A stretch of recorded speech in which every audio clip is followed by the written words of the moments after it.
The most disciplined people you know are not the hardest on themselves. They are, in fact, the most forgiving. They have simply stopped running from the one person they used to abandon every single day: themselves. This is the quiet war that defines a life. Not the loud battles against the world, but the silent negotiation you have with your own reflection every morning.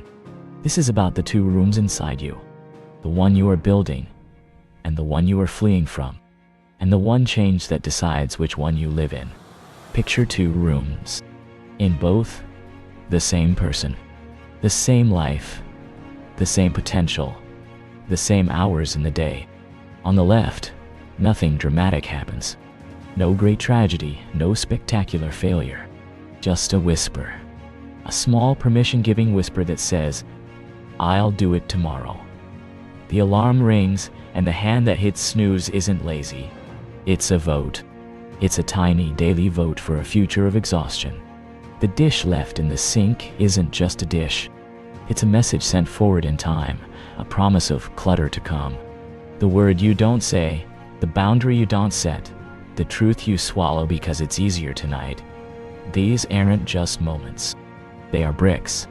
You are laying bricks every day for a room you will have to live inside. And one day you wake up in that room. It is messy, neglected, and it smells of resignation. The light is dim.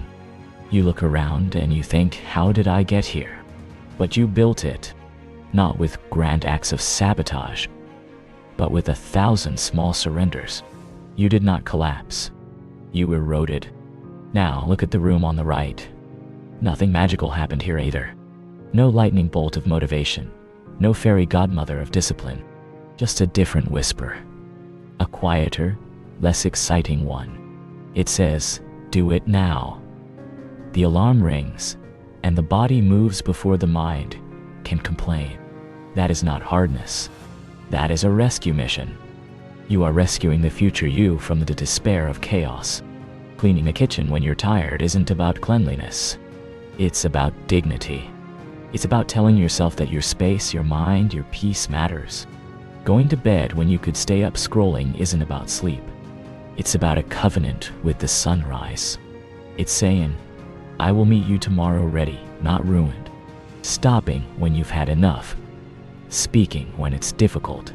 Starting when it's terrifying.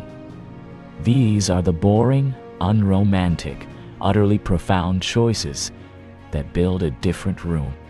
A room of quiet order. A room where the light can get in. This is what love looks like when no one is watching. It is unbearably consistent. Discipline is not a whip you use on your back. It is a shield you build for your soul. It is the active, daily refusal to abandon yourself in the field of your own life. When you choose the harder right over the easier wrong, you are not being punished. You are being gathered. You are collecting the scattered pieces of your self-respect and bringing them home.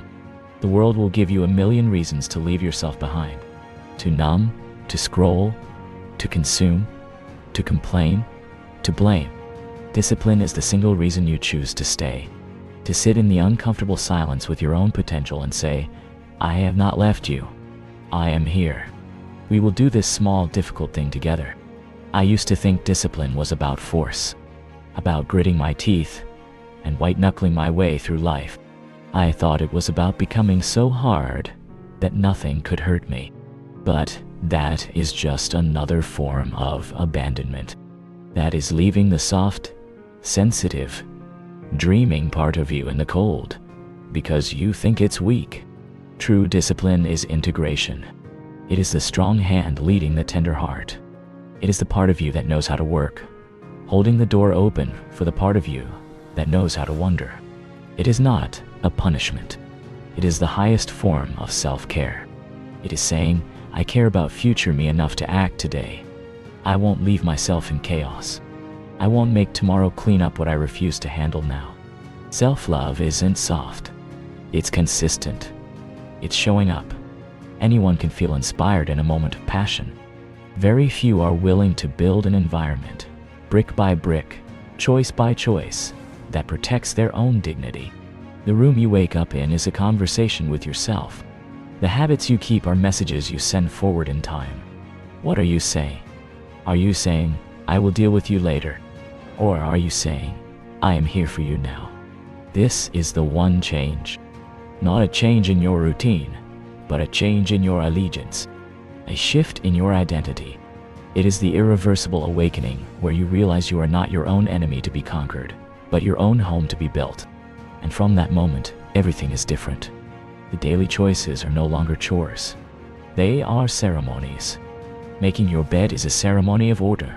Cooking a healthy meal is a ceremony of nourishment. Finishing your work is a ceremony of integrity.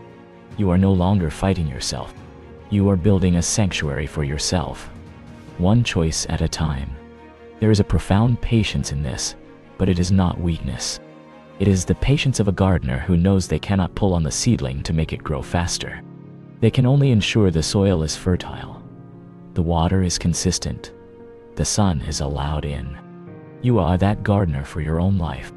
Your daily disciplines are the water, the soil, the light. You cannot force the bloom, but you can create the conditions where blooming becomes inevitable. This is suffering without drama. It is the quiet ache of growth, not the loud crash of destruction. It is rebirth without fantasy, a slow, steady turning toward the light. So tonight, when the world is quiet and the truth becomes loud, ask yourself this one question. In which room am I living? And then, make one change. Just one. Not a grand, sweeping declaration that tomorrow you will become a different person. That is just another form of abandonment, another fantasy to escape the present. No. Do one small, boring, unromantic thing that future you will thank you for. Wash the dish. Write the sentence. Speak the truth. Turn out the light. Let that one action be your flag planted in the ground of your life. It says, I am here. From this spot, I will build. Keep going. Keep building. One change, cemented by another, becomes a foundation. A foundation becomes a home. And one day, you will walk through the door of your own life, into a room built entirely by your own faithful hands. And you will hear the echo of every wise, quiet choice you ever made. It will sound like a whisper. It will say, welcome home. You finally stayed.